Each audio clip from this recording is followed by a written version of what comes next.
slide into the DMs and we can talk about what the other ones are. What did you do?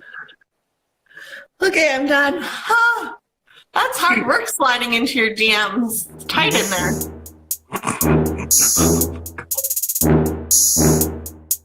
Thank you so much for joining us on The Marketing Beat. My name is Beverley Theresa. I'm a social media strategist and I help businesses step up their social media marketing game. And this is my co-host.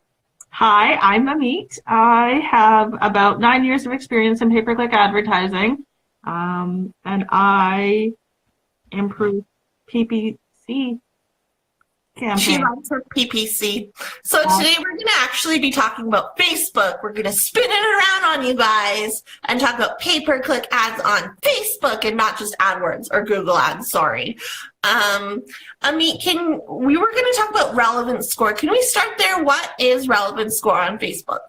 It's very much like, well, it's not very much. It is exactly the same thing as quality score in Google AdWords. So it's essentially a measurement or kind of like an assessment of the quality of the ad, but then also the perceived engagement level from Facebook, essentially, if that makes sense. How do they calculate it then? It's based off of like viewer negative or positive like feedback from viewers, essentially. And then in itself, it's like a like or a comment or even like a click through to the ad in real time. So Facebook essentially only calculates the score when you've had like at least, I think it's about 500 impressions. And then after that point, it does what it needs to do. Obviously, the ideal score is a 10. But the only way to really achieve that is by, I guess, testing stuff and seeing what works. Well, why is it so important? Well, I mean, it's everything. It reduces your advertising costs. So it's like quality score where it basically dictates if you're going to spend a ton of money or the least possible amount of money. It also gives you kind of really great insight in terms of how your ad's going to perform. If you've got a low quality score, or sorry, AdWords, a low relevance score, it's pretty indicative that your ads aren't going to perform very well. And then it also helps with monitoring your campaign just to see where everything is. And it helps for you to kind of figure out what campaigns or ad groups or whatever need more attention and which ones are actually kind of good to go. So you kind of went earlier into how they get it, how it's calculated, but can you talk about a little bit more about like the components of an actual relevance score on Facebook? Yeah, it's essentially subjective, and the primary what's it? What am I? Cool. Like the thing that Objective that they base it off of is essentially negative and positive feedback. So it's not that necessarily, and I might be backtracking on one of my last comments because I think it just came to me now, where it's not necessarily based off of like likes and shares and comments. It's more based off of like expected responses, essentially, if you're going to get negative or positive. So the sentiment of how the audience feels about it, like they just use sentiment to track it? Okay. Basically, really. So it's very much like kind of like how Google does, where they go, it's expected, is it relevant to the keywords that we're targeting? So this one would be, is it relevant to the target audience that we're hitting up? Is the landing page experience going to be a good one? Does it make sense? And then also just expected engagement rates. Like, are people actually going to click through, or are they going to leave a positive, are they going to leave positive feedback, or is it going to be negative, which is essentially not clicking through, right? So that's, for the most part, basically how it's scored, the components of it. Yeah. Yeah, no, that makes sense. So does a relevance score remain consistent, or does it change over time? it changes all the time. So they're constantly reviewing it. So especially when we're making changes frequently in accounts, obviously with those changes, things are going to change with the relevant score. So it's always very important to make sure that you're staying on top of it, because one day you might have a 3 or a 4, and then the next morning you might have a 7 because of certain changes that you made, and you want to make sure that you keep track of those changes as well. Because if it worked once, it likely could work again. So keeping a close eye on that relevant score is incredibly important. How can people improve that score? Relevant score. Yeah. You said ad score. No, I said that score. Oh, I heard ad score, and I was like, no, Get out of Google. we're not talking about that anymore. I think there's a couple ways to kind of go about it, I guess. So creating like advanced Facebook audiences. So instead of limiting yourself to like saved audiences, you can target like you can benefit from like Facebook lookalike groups or custom audiences. So you could set up like a really efficient remarketing campaign for brand awareness. I think they got rid of, or did they get rid of it? That value-based lookalike group. Oh, did they get rid of it? I probably heard it beforehand. Huh? The engaged shoppers? No. No, it used to be called value-based. They might have gotten rid of it. Ignore me. Sorry. I just have random thoughts and I'm like, I don't know if it will work. I'm ignoring you. Yeah, but okay, first step is essentially to create advanced Facebook groups. So those lookalike groups and those custom audiences, because you want to be able to create a more engaged marketing list, essentially. The next one, segmenting your audience. So I mean, it's kind of a no-brainer in a sense, but I feel like sometimes people kind of forget it in the sense that they put everybody into one group and they're like, this should work. And then we don't ever know or understand how each segment actually performs. So making sure that you just like break everything up. So like for, let's say like car dealerships. Say you've got like a minivan, a dual brand. Oh. I guess you're trying to sell cars, and then you basically put all the brands into one. And then you're like, okay, well, this should work. And it performs fine. But what you'll discover is if you actually break it up by brand, so if you break it up by like GM, Ford, Chev, Hyundai, I don't know, whatever other brands there are, you'll notice that certain brands or certain segments will perform better than the others. And that'll actually, in the end, save you money and make you more money at the end of it.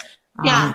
Segmenting everything out and making it as not as small as possible. Obviously, they won't run it if there's not a large enough audience, but making sure it's just like broad enough that they'll run the ads, but not so broad that there's too many people in it.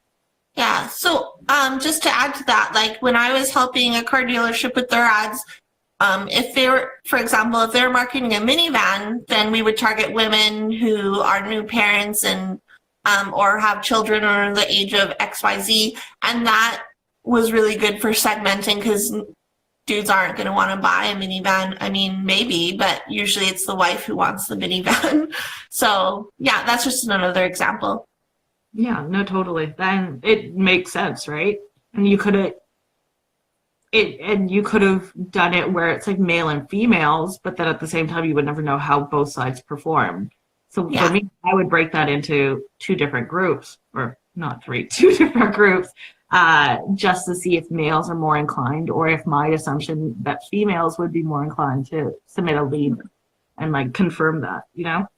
I know that you mentioned developing like good ads that are targeted, so making them captivating and unique. What tips can you give into that realm of the creative and things? So the first part is essentially creating like something that's visually stimulating. I think a lot of people tend to use stock footage, which is totally fine, but it doesn't necessarily resonate very well. So finding imagery if you're going to use stock, at least find imagery that's going to resonate with your target audience, and it's going to be matched with the text. So I've seen very bad ads where it's like a positive message, but then the image in itself kind of seems a bit negative, and it doesn't quite make sense to me. And I mean, you'll see that in my Instagram account anyways. Drag someone through the mud once a week. So yeah, it's basically it's essentially just having like really a nice clear image that makes sense and is relevant to your brand, but then also matches the copy that you actually write within the ad. Yeah, no, that makes sense. And like, so if you're a car dealership, should you just use a stock photo, for example, or should you actually go out and take an actual photo?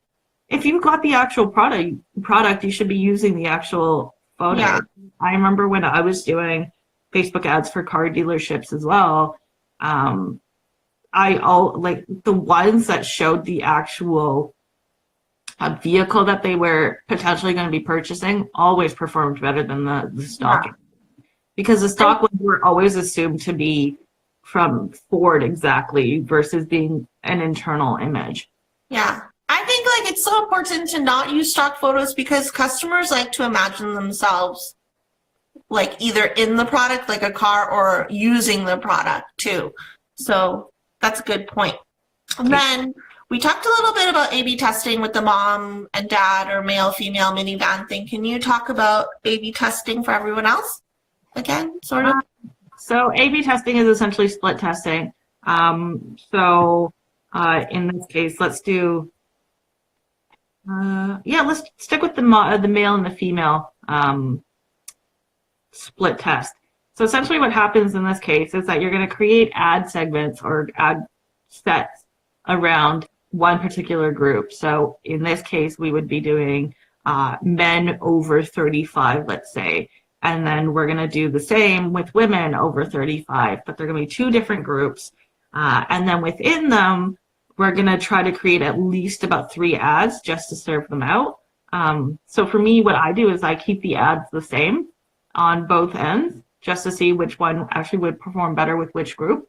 And then from there, you can look at, you can kind of determine what type of ad copy each group responds to better. So, say we're doing something like in retail where some people might be more prone to wanting to click on an ad when they know that if they spend $50 or more, it's free shipping versus maybe, let's say, men who are like a free gift if they spent $50 or more versus the free shipping.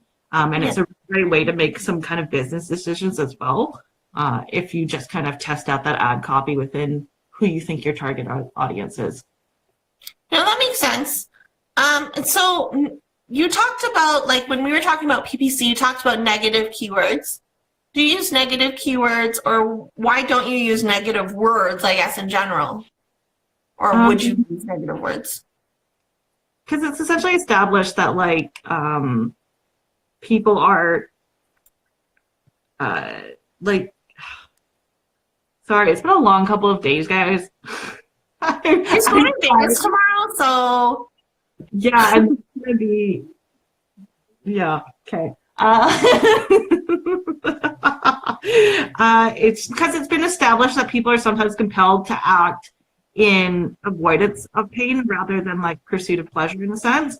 So, like, using negative words sometimes actually is more compelling to people, but no, it's not. Sorry, it's not compelling to people because they're going to try to avoid anything negative. So, like, sometimes with work, it's not necessarily, like, it's a positive thing, but at the same time, nobody really wants to be working. So then the issue comes if I said something along the lines of, like, 10 factors that cause businesses to fail, nobody's going to want to click through the ad because nobody wants to know what causes businesses to fail because nobody wants to read it and then realize that their business is failing. So maybe it's 10 successful things that cause businesses to grow. Yeah, so you want to always do like try your best to put a positive spin because nobody wants to read anything negative really at the end of the day,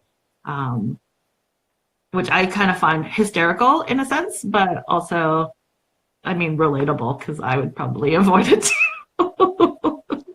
I would not click on that. So we have 10 minutes left. Can you talk about bids really quickly and landing page optimization? I want to get to landing page optimization ASAP because people don't realize the importance of landing pages. But sorry, go ahead and talk about bids. You should always like kind of keep them in mind in terms of relevant score, as it's not like the only factor that actually determines how well your ads are going to be placed. And that's where I think a couple people kind of fall down, especially even on the AdWords side, where they don't necessarily look at the quality score or the relevant score, and they actually look at how much they're bidding. So they're like, well, if I bid $5 and my competitor is only doing $2.50, I'll win every single time. And that's not necessarily true, actually. So it's something that you need to make sure that you're aware of, and it's not necessarily something that's going to determine whether or not you're actually going to increase your relevant score or not. So sometimes you might have a high relevant score and a low bid, and then your competitor might have a high high relevant score, maybe just as much as you or even lower, but a higher bid, and they might beat you out. So you have to be very cautious of your bids and make sure that you're staying on top of them as well. So if it doesn't look like if it doesn't look like your engagement is or your reach is as much as it should be, you should be taking a look at those bids. Good. Landing pages. Same thing as usual, really, right? So you want to make sure that it's the copy is persuasive and speaks to the journey that your buyer is on. So if you're in the awareness stage, keep it loose. Make sure that the person who's reading it doesn't feel like they're being sold to in that sense, because they're not really quite there in that journey. If they're in the consideration phase, then obviously you want to put out what the benefits of your product or services. And if they're in the action phase, then obviously make it more salesy and try to get them to come in and actually make that purchase. And you want to make sure that you actually have clear CTAs everywhere as well. Because, I mean, nobody's going to know. You have to pretend that the user is 5 years old, and you have to tell them exactly what you want them to do. Otherwise, they're not going to do it. Yeah. So sorry. No, that was basically the end of it.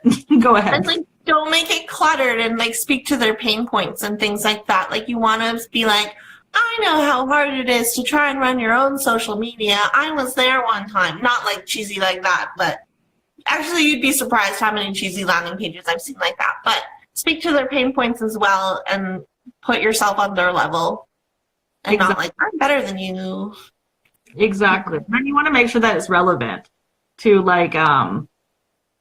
that the landing page makes sense with the ad copy in itself, right? So if you're talking about a Ford, I don't know any Ford cards, a Ram 1500, you don't want to land somebody on a Ram 2500. Those are two completely different trucks. So it's a matter of making sure that you ensure that there's relevance within the ad copy to the landing page as well. Right. Keep it consistent. Yes. What are your final thoughts? I guess we can wind down here because it's 10:54. Hold on. I think there was one more. Oh yeah, for sure. One more tip that I wanted to do. The one that I love the most, because it's probably the one that most people forget pretty often, is actually excluding people that have converted from your target audience. That's a good tip. I like that. Yeah, because a lot of people, what ends up happening is negative feedback kind of comes back. Because if I've made a purchase let's say you can buy a car online, and I bought a car, and now those ads are still following me everywhere. It's a super negative experience. And what's likely going to happen is I'm going to go into Facebook or Instagram and I'm going to click, the little button that says hide this ad, it's irrelevant or something along those lines. And that's negative feedback, which means that your relevance score has gone down now. So you want to make sure that you're very cautious of people that have already converted that don't need to convert again for a while. Yeah. That makes sense. And I think, like you said, a lot of people forget about it. BA Sport 30, Bass Sport 30, I don't know. Just said, I like to look at customer reviews to see which problems we solved and use those words in our copy. Also look at competitors' negative reviews. So when creating copy for a landing page, that's a good tip. Look at your reviews. Yeah, that's always a good place. I mean, there's so much content out there to, like, with suggestions on what you should do, which is fantastic. But then there's also tons of content out there that your customers have already left for you. So it's just a matter of taking that information and just molding it to something that actually would bring them back through that door. Yeah. And technically you should have these issues already in like your marketing plan or your personas. Like, I don't know if people still do marketing personas. I know lots of businesses don't have them, but I'm like, why? Just do them. That's a whole nother video. Yeah. I was like, I don't know if we have that time. we need the content kid to come up on our show. Yes, I can make that happen, actually. So, do you have any other tips? Like, one tip just in general for Facebook ads is the 20% of text on your photo. Like, lots of people don't realize it, and Facebook will limit your reach. And there's actually on the Creative Hub tool, Facebook Creative Hub, there's a tool that you can use to check how much text is on your image and if it's going to get penalized or not penalized. Penalized? Do you have anything else you want to add, Ameet? Also test video over static images. That's always a really cool one. If you don't have like a lot of images to your disposal, because sometimes graphic design isn't part of like a company and you kind of have to do it on your own and you're not necessarily comfortable with those skills, test CTAs, headlines. So use the same image and then just change the ad copy or change the headline and see what performs better. So there's plenty of ways to do like A/B testing and also Did you say asshole?